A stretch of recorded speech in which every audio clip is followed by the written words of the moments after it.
Well, let's try this again.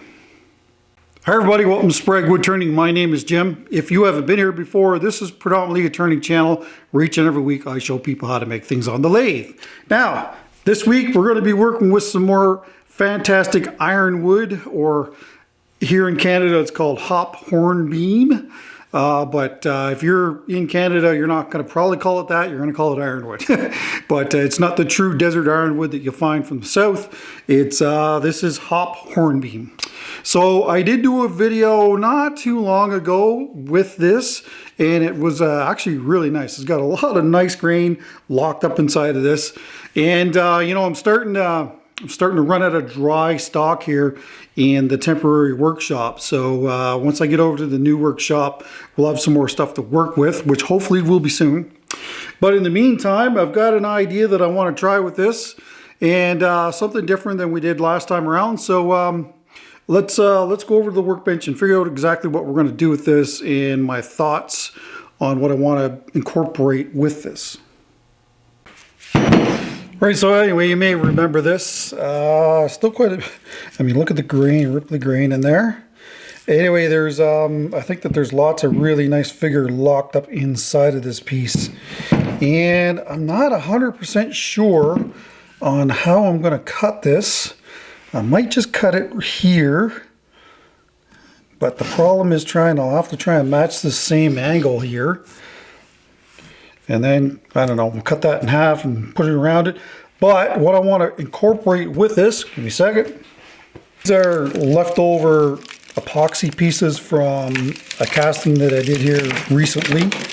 And it's black and hypershift. So, you know, it's going to be, this one here is like really cool.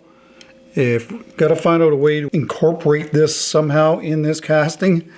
With these deep little channels in it. Should be really cool if we can get another epoxy in there to combine with this. As far as color is concerned, I haven't totally figured that out, to be perfectly honest with you yet.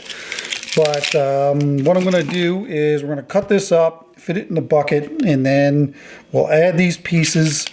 Some of these, I don't know if I'm going to be able to use them or not, because the plastic that I had wrapped around this piece, it had some markings on it, so it's transferred to this. If the camera will pick that up, I might be able to grind that off. And yeah, we'll get rid of all of this kind of stuff here because we don't want that.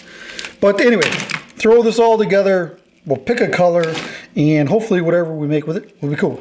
So let's go to the bandsaw, get this cut up first, and then we'll figure out what we're going to use for a bucket, and we'll go from there. So right onto the bandsaw here. For those who are curious, I'm using a bandsaw blade that's 1/2 inch by 3 teeth per inch, and it's called the Woodturners / Woodworkers blade. There's actually a link in the description down below if you want to get some from B&D bandsaw blades here in Canada. They are absolutely awesome. They don't clog up and they work fantastic. And you can see some pretty green inside of that crotch piece too. So in order to get these to fit into the bucket, and I realize I haven't shown it yet, but I need to cut these down a little bit. A couple of really weird kind of shapes to work with here, but still want to cut this towards the taper on the bucket. That way we're not using so much epoxy when we make this piece. And of course, cutting things that are round on the bandsaw is always a problem. So in this case, there was lots of pieces to hold on to, so it couldn't twist out of my hands. So I initially started using a flat tip screwdriver and tried to get this bark off, and it is on there big time.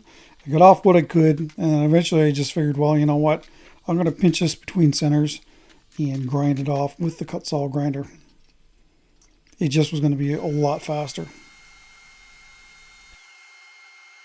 So hop horn beam doesn't really have, I'm not going to say commercial uses for it. It's not like there's real big stands of this stuff.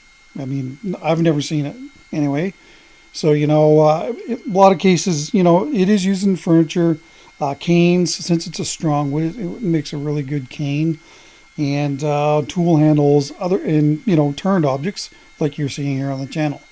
But I've worked with it a few times, and even though it says ironwood, it's not really. To be honest with you, you can cut anything with sharp tools on the lathe, and the fact that it's ironwood is not really that big of a factor. It's probably hard maple is probably similar to it, to be perfectly honest with you. So that's just a sanding buff that I'm using there, just to strip off any shine that I can get at, and if there's any numbers left over from the plastic that may be on it. Now I'm going to put these in here to make sure that when I glue the other ones in here, there's lots of space.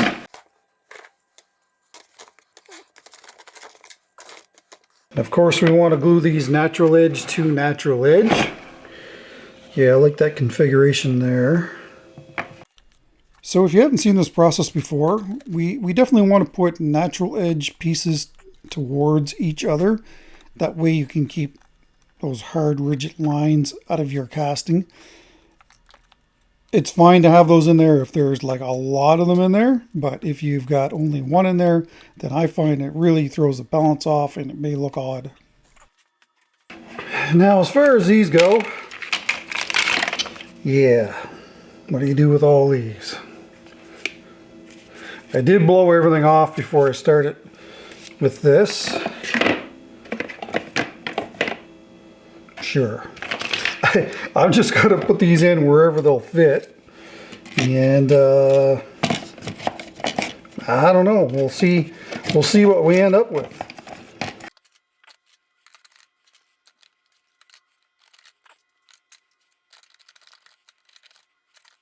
Something like that. Let's mix up some epoxy. So we're going to be using deep casting epoxy from Designer Epoxy this week due to the depth of this. I believe right now it's good to 5 inches in depth. Of course, it really depends on the volume.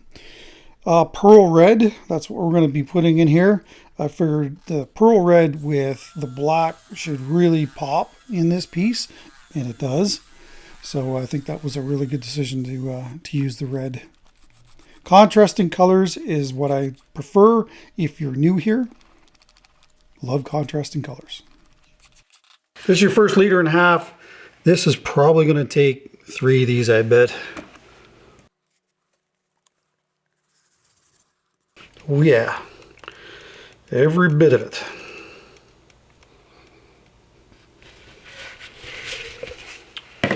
All right, I'll mix up the next batch and I'll be right back. All right, here's another 1.5 liters. Yes, sir. It might take more than that. All right, this will bring it to 4.5 liters.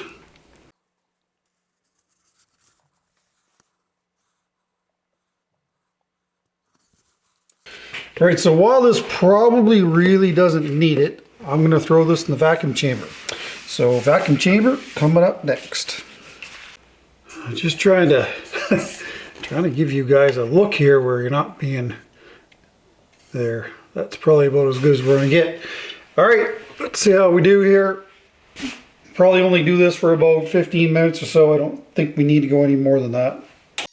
There was really only one area in this that I would call punky, but the very center of the largest log, of course, had that big crack in it. So without splitting that open, you really don't know how deep that is. So this is probably the main reason why I want to use the vacuum chamber here. So, I could have broke up the black pieces and made them smaller. Could have chopped them into smaller pieces, but I was worried about them all falling to the bottom of the casting, which is definitely something I did not want. And I wanted to make sure that it was evenly dispersed throughout the casting. The only thing that maybe I might do differently would be to cut that largest one into smaller strips. Other than that, I'm happy. All right, that's full vacuum. Still lots of air coming out of there, even though this is a really solid piece. Anyway, I'll do this for about another 10 minutes and I'll bring you back. All right, that's been 15 minutes. I'm going to release the vacuum and I'll blow these bubbles off.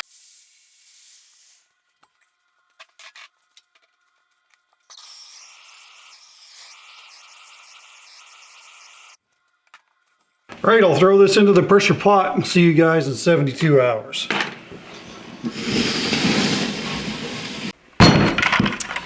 Good morning. That's what we're looking at. Pretty happy with the level there.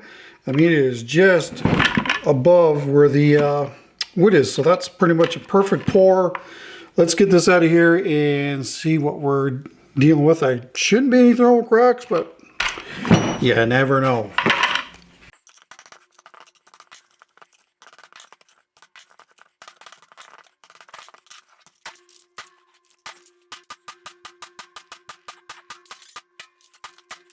It's loose in some areas.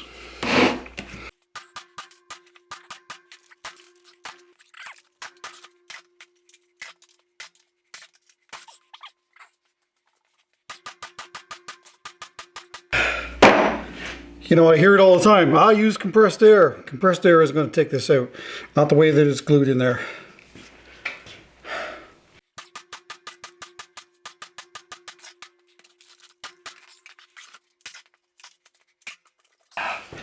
All right, got it. Whew. Well, I don't see any thermal cracking. Again, shouldn't be. This is 6.5 inches. I'm actually really curious to see what this is going to look like on the inside. All right, I'm going to grind these off first. Then we'll get some centers and we'll get on the lathe. Part of the issue is that this is an old bucket, and anytime buckets start to get old, I find that they really do stick more and more and more. If this is a brand new bucket, it will pretty much almost slide out every time. Paste wax is probably one of the best ways for castings. Forget mold release. Mold release is garbage. Paste wax will really work well, but of course, if you've got everything waxed, then how do you glue pieces in place? Yeah, you could clean off little areas, possibly, but why risk it? That's why I like to do this the way that I do it. Because a lot of people ask. So I'm using the Kutzall grinding disc here, but you know, I probably took a hammer and just smashed those pieces off the top, but you know, it's a good practice to remove any sharp edges before you go onto the lathe, and you definitely don't want those pieces sticking out of the top. When you hit them with the gouge, there's a good chance you may break them off, and then of course you could get hit with them. So it's always best to get rid of that stuff before you step to the lathe. It's just safer. That's pretty good. I'm going to start off here with the number 3 Hercules from Hunter Tool Systems. Link in the description below.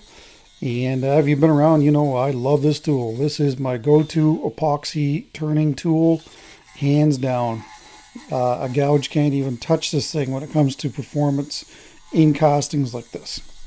Anyway, I have a lot of the Hunter tools, and I really do enjoy a lot of them.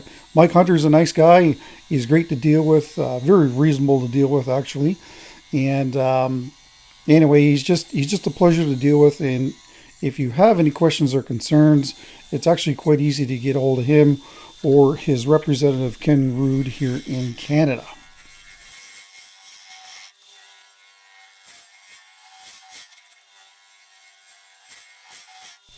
So if you've been around for a while, you know that the goal right now is just to strip away any of that excess epoxy. That way, you know, expose the wood and get it down to the point where you've got the wood to epoxy ratio where you want it. Sometimes that's not a possible thing. There is a lot of epoxy on one of these sides, but you know, early indications are that this is going to be really cool looking. Except for that knot on the bottom. Not a super huge fan of that. So once that's done, of course, we're going to strip off the top here as well and expose that big long crack that there is. For me, though, I think that whenever I encounter a casting like this with that kind of hideous looking knot, then I'll always typically put those on the bottom and not have them near the top.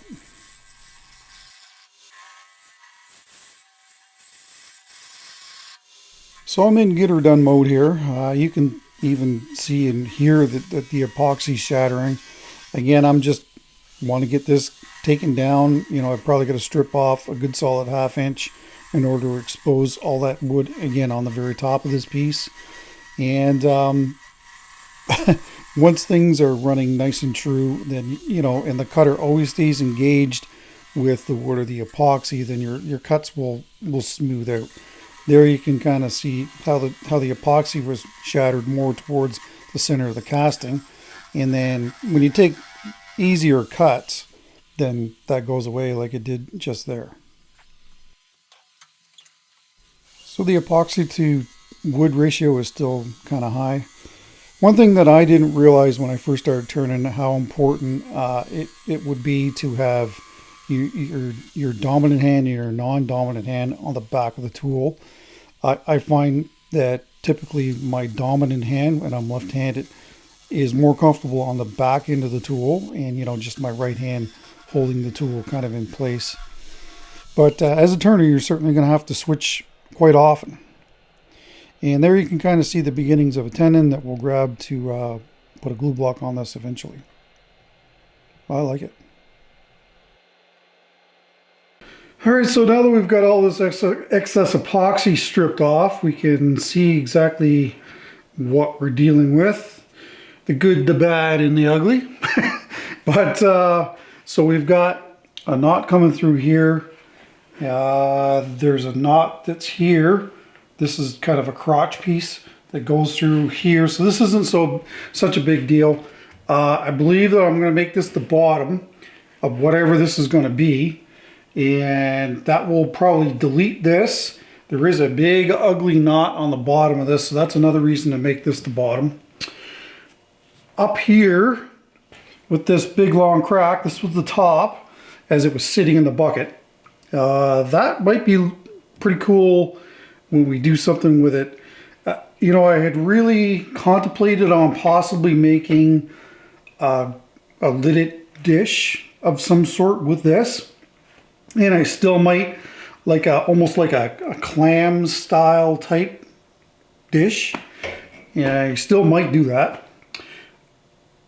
One thing that I want to do is get some denatured alcohol and clean this off and see what we're looking at. But, you know, early indications are that this epoxy is going to look pretty fantastic.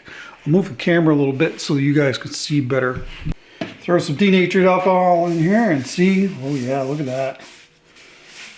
Yeah, I'm not a super huge fan of this. I like it, but I don't like it. It's just, it doesn't, if the whole piece was like this, then it would look great. But it's got one little odd area in it, and it's throwing me off. But I mean, look at that epoxy. Very nice.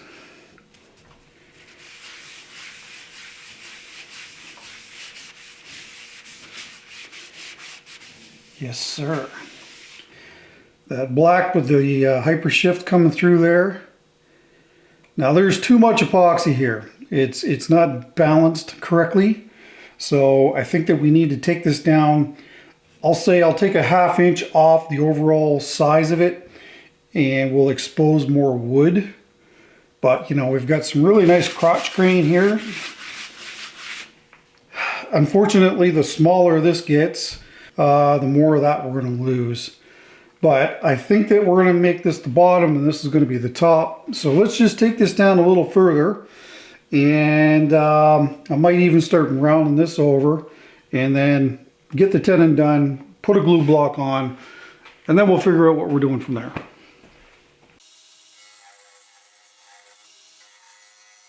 So the other good thing about having this on a curved surface is, of course, we'll eventually end up deleting that little ugly area. Yeah, I'll call it an ugly beauty, because like I said, you know, if you had a casting that's full of the stuff, then I think visually that it would be quite stunning.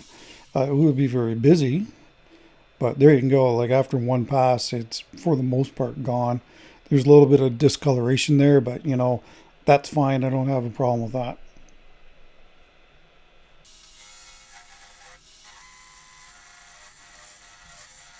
And yes, I'm wearing a glove. I know that there's a lot of people don't like to see turners wear gloves, but in this case, I would sooner wear a glove than have epoxy embedded in my hands, because well, nobody wants that. Trust me, you don't. I've had it a few times. I've had it stuck on my arms, and if I wasn't wearing a glove, I'm sure that it would be a lot worse than that. And this shot gives you kind of a body position view, how I hold the back end of the gouge. I always do try to tuck whatever tool I'm using, and this is one of the things about having a tool with a long handle. You can tuck it into your body and it takes the strain off of your joints. A lot of people don't realize that wood turners, this occupation is hard on your shoulders, on your upper body joints, elbows, wrists, you name it. So anytime that you can use kind of mechanical advantage, i.e. a long tool and a tool that's tucked into your side, it will take some of that strain off of your body, and your body will thank you for it at the end of the day. So here I'm just cutting in a tenon so that we can hold this. Like I said, we're going to put a glue block on the bottom of this, like I always do. Not a super big tenon, that's for sure, but it will be good enough for what we're going to need it for here.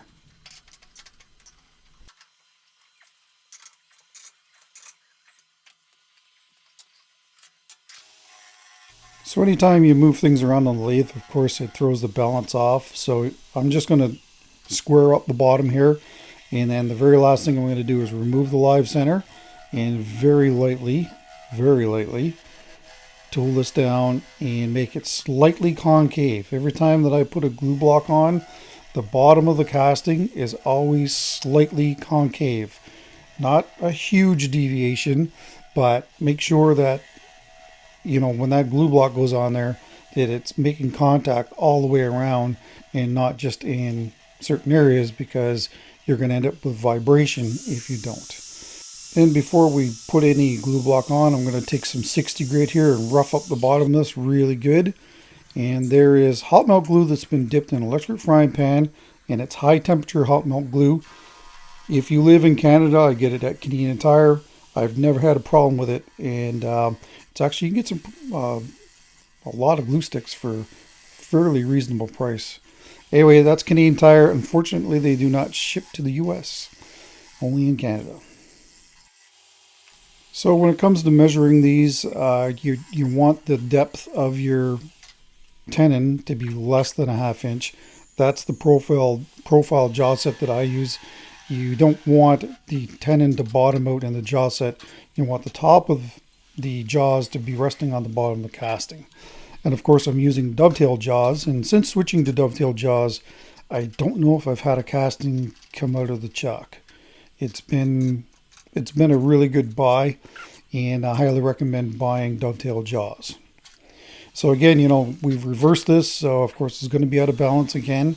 So it's always to your benefit to balance these as much as you can on the ends, and then that way you're able to pick up the speed. You know, this business is no different than any other business.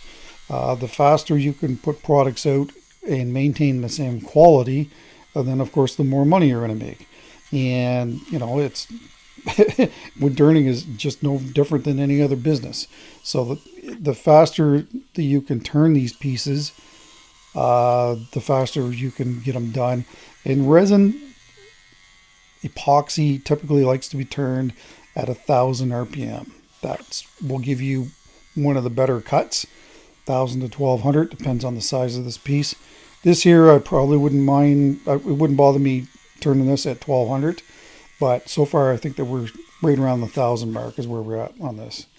And there you can see, just being too aggressive. If you try and take too much in one pass, that's exactly what can happen. So it's not a big deal. I had to whittle away a lot of this anyway, so there's lots of room to correct that. So it's been a long time since I actually, you know, I like to make a connection with whoever I'm watching on YouTube, and I think that that's important, that YouTubers have a connection with their audience. So I'll give you some background on who I am and what I do. So I'm a and where I've been and what I've done. So I did a career in the Canadian Armed Forces. I was in the infantry for 5 years with the Royal Canadian Regiment. And then after that, 19 years as a vehicle tech mechanic. And while I was serving, I happened to go down to my wife's uncle's place, and he was a wood turner. And after spending a little bit of time with him, I'm like, this is something that I could probably really get into. And at the time, I was a mechanic, and you fix something visually, there's not really any gratification at all. The only time that applies is when you're in foreign lands and you're picking up and repairing equipment that's, well, been destroyed. So it's one of those things that I was looking for that creative release. I really do truly believe that. So, I bought a Henry Taylor tool lathe probably 25 years ago is when I started. And while I was serving in the military, I was working on my skills, and I was putting my work in consignment shops. And here we are now. When I retired in 2006, I stepped to the lathe full time, and I haven't looked back. So anyway, just catching up here, cutting in the lid. Don't worry, the lid will be smaller than this. I really was looking for that curved surface for the lid and for the body of what will be the vessel. And so anyway, camera was really getting confused here on these zoomed in shots. Haven't really noticed that lately with this new camera. This is the first video that I've really noticed it. So there's going to be some modifications to this as we go, as there always is. Trying to figure out exactly what to do with this. Again, I'm kind of flying by the seat of my pants here. So that is the small Hercules, the number 1 Hercules. And it's good to get in those really tight areas. The Phoenix is another great tool for that. That's a thin parting tool from Crown. So I'm going to initially cut in with this. The only thing that I don't really like about this tool, you lose mechanical advantage quite quickly with it. And it can actually bind and get ripped out of your hands. And, you definitely want to stop before that happens. And probably the best way that I've found to do these castings is to use a Sawzall. So that's what I'm using here. Got out my Milwaukee Sawzall, and it chews up the tenon a little bit, but that's all right. We have lots of room to correct that, so I'm not overly concerned about it. But I kept rotating it because I was worried about it not going through straight. So that's why I keep rotating it, if you wonder.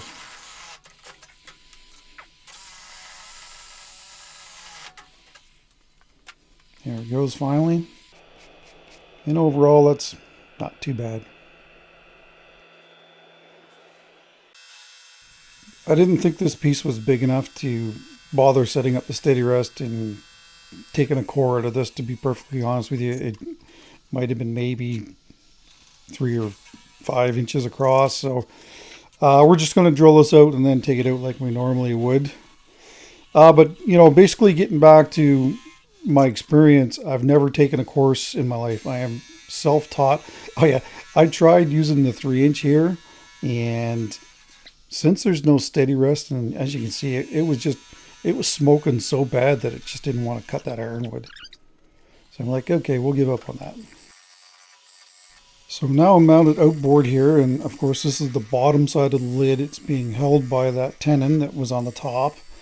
And you can size the lid to the bowl or the bowl to the lid. It's whatever you prefer. This time around, I decided to size get essentially the lid done and the size that I'm looking for. And then just on the bottom side, I'm not really concerned about the top side right now. And then that way when we're working with the bowl, we can just keep trying the lid on the bowl until it fits to, you know, to where we want it to fit. But getting back to my experience, I am self-taught. I have never taken a course. When I started wood turning, YouTube wasn't even really a thing. I guess maybe it was just starting. But, you know, a lot of trial and error, a lot of pieces coming off the lathe, a lot of broken light fixtures above the lathe, holes in the walls. Definitely recommend taking a wood turning course if you can. Find a wood turning club in your area and go to meetings. You know, wood turners were a pretty friendly bunch. So see if there's one available in your area, and definitely go to meetings if you want to get into this. But you know, my inspiration was Richard Raffin. I bought pretty much all of his books and all of his videos. And Richard Raffin does actually have a YouTube channel. And if you're starting to learn wood turning and you want to get into this, I would highly recommend subscribing to his channel and watching his content, because he's a great teacher, and he certainly was an inspiration to me and helped me in my wood turning journey. So Richard Raffin, check him out. We're not going to be doing an epoxy coat on this piece, so we're going to sand from 60 to 800, and then of course when that's done, we're going to buff with the Triple E compound from the Beal buffing system, clean it up with some denatured alcohol, and then we will switch to doing the bowl. Again, not concerned about the top side just yet, but I definitely want to get the bowl portion of this shaped, and then we can worry about the top of the lid later. So now we got the bowl mounted outboard, and again, if you're new, the reason why it's outboard is because I am left-handed, and it's a lot easier for me to do these projects outboard. This is a 20-inch general, and it has left-hand threads on the outboard end, so that allows me to do this operation left-handed, which is more comfortable for me. And you know, it won't unscrew from the lathe. I know there's a lot of lathes on the market that have right hand threads on the outboard end, and then you know your chuck has a set screw. Never really been a fan of that. If you do happen to get a bad catch, then of course it can unscrew a little bit from the lathe. But yeah, you know, the balance is a lot better than it was before. There still may be some people that don't like the fact that there's too much epoxy in this. But you know, looking at that piece of wood, what else would you do with it? I mean, it's a pretty gnarly looking piece of wood, and I don't really know what else you do with it except for cut it up and put it in a casting like this. I did have to drop the speed here because it just after it wasn't pinched between centers anymore, it was getting more vibration. But that ironwood was definitely hard. I mean, it lived up to its name, and of course you're trying to drill it end grain too, which is anybody that's done a lot of drilling in wood will know that drilling end grain in wood is far harder than trying to drill the side grain in wood. So anyway, regardless, we got the smaller hole opening there, so we'll be able to get the Hercules in here and whittle this away. No need for hollowing tools this week. It'd be interesting to see actually how many people are turners and not turners. So if you leave a comment down below, just say turner or not turner, because I know that there's a lot of people watch my videos that have never stepped to a lathe and have no desire to even step to the lathe. And I'm kind of curious to see what the ratio is. I should do a poll actually. But again, you know, you'll see that the back of that Hercules is tucked into my body, and wherever I want that tool to go, I'm doing a little dance with it. It doesn't really leave my side. What's really hard on your joints is if you swing that handle out on its own, unsupported, then of course, you know, that's really physically demanding. You know, I'm kind of built for this, but I know that a lot of people at the end of the day are really physically exhausted from doing this kind of work, and you know, that's not lost on me either. I used to, you know, I would rough out between 500 to 700 bowls a year when I was in full production. And that's even kind of light production for a lot of people. And at the end of those days, trust me, I was physically exhausted. I really thoroughly enjoy the roughing out process, but it is physically demanding for sure. Switching to do an epoxy is certainly a lot easier now, for sure, as I get older and start having issues with my body. After doing 24 years in the Army, well, let's just say that it doesn't do your body any good. You'll pay for the price. You'll pay the price for it. But of course, it was an honor to serve my country, and I just can't imagine doing any other career path, to be quite honest with you. But anyway, once we get this down a little more, and again, you can even see my whole body kind of swinging with that tool, and having that tool rest as close as it is, as close as you can get it to the work safely, will definitely benefit you as well. I know it's hard to tell, but the tool rest is turned in a little bit now, so that's giving me more tool support, because the tool overhang is what's really, really hard on your body. So again,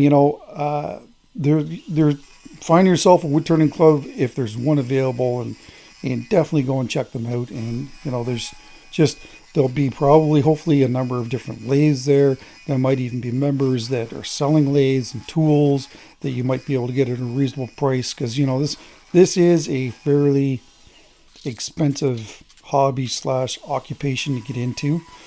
And anyway, when you're first starting off, I would suggest not investing in massive amounts of tooling and expensive lathes until you know for sure that this is something that really appeals to you, because you may end up buying a very expensive lathe thinking that this is going to be something that you really like, and then after a while you're like, maybe not. So you do see a lot of used lathes on the market, and I do believe that one of the reasons for that is because a lot of people think that they want to get into this occupation and soon find out that that's maybe not so much to them. I would say that in anybody's workshop, the lathe is usually the piece sitting in the corner that rarely gets used, if you have a full woodworking shop. But I can't imagine being anything else than a wood turner right now. I absolutely love what I do, and being on YouTube here has also been very rewarding for me as well. So thank you so much for your support over these, I guess 4 years under my belt here now, actually on YouTube. Time flies. Now, I lost the sanding footage here, but I did sand this piece from 60 to 800. When I loaded the clip in here, it was actually all black, which was kind of a new one for me. But anyway, it was sanded, and I highly suggest sanding your piece before you start fitting the lid to the bowl. You will be shocked at how much material can be removed during sanding, and definitely sand your pieces and then cut in your mortise where the lid's going to be sitting. If you don't do this, then you could be, after your piece is sanded, then your lid could be really slack. And I just wanted to, there was one area where I wanted that to be tilted in a little bit more, so I ended up whittling that down and then just sanding it out like the rest of the bowl was. Again, we're going to be using the Triple E buffing compound. That should give us about the equivalency of 1,000 to 1,200 grit surface prior to putting the sealer coat on from Waterlux. And don't forget that denatured alcohol. Very important step. All right, so our bowl is all ready for, well, they're going to do a sealer coat on this and not the epoxy. Really torn between this. It tells me, in my mind, tells me just to get rid of this. And if somebody wants to lift the lid off, then they can use two hands. There is enough material there for me to make some sort of a knob to hold on to. But, I think that I want to get rid of it. I want to make it look clean looking. And a little knob is going to kind of, we've got this epoxy going across the top, and that little knob's going to kind of interfere with that. I think it is anyway. By all means, share your thoughts. I do like the fact that this is cut down a little more now, and I know you guys haven't seen that yet, but I will probably, I'll take it off and I'll show you before we do any finish here. But you know, yeah, I'm really torn. It's coming off. I'm going to make it look clean. I am going to make it look domed-ish slightly, and I think that it's going to look nice that way. And if you got big enough hands, I mean, I don't have big hands. I'm only 5'6", so I don't have real big hands. But you know, I can come close to picking that off myself. But I realize that probably most people won't be able to do that. But you know, if that's sitting on the table, I don't see that as an issue at all. Anyway, we're going to use the vacuum chuck to do that. So I really like clean lines, and that knob on the top, handle if you will, interrupting that would bother me. But you know, that's a question that I'll ask you guys. Would you have put some sort of a handle on the top of it, or would you have cleaned it off like I am here? I'm always interested to hear what basically what people think of that, because this isn't the first time that we've had discussions on handles and on things that I've made. But in this case, I think that I made the right decision, and I like the clean look that it gives. But by all means, please leave a comment down below and tell me if you would have put a handle on it, or left the handle on it, or taken it off.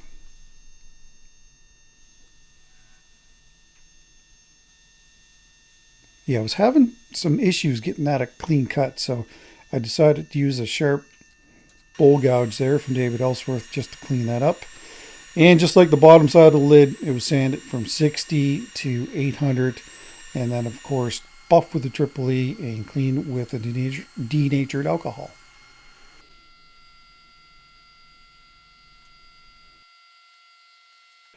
So I haven't shown these together, so I thought I'd show you the profile.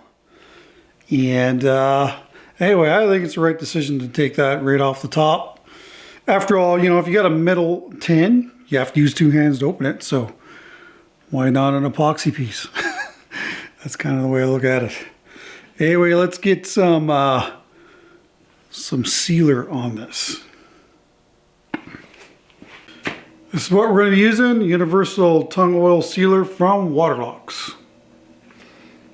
So this sealer is a relatively new product to me, but I definitely see the benefits in it, and I'm glad that I bought it, and others were suggesting trying this.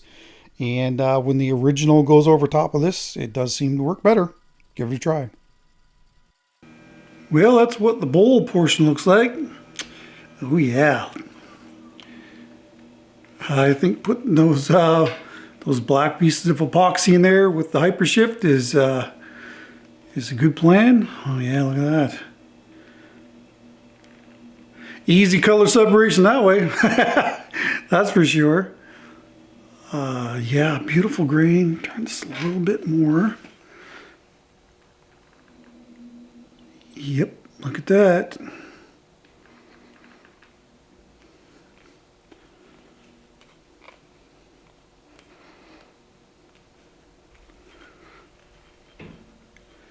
And the inside, well, it ain't too shabby either.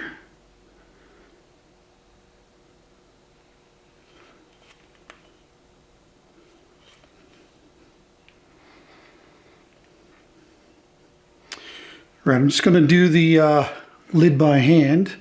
Bring it back.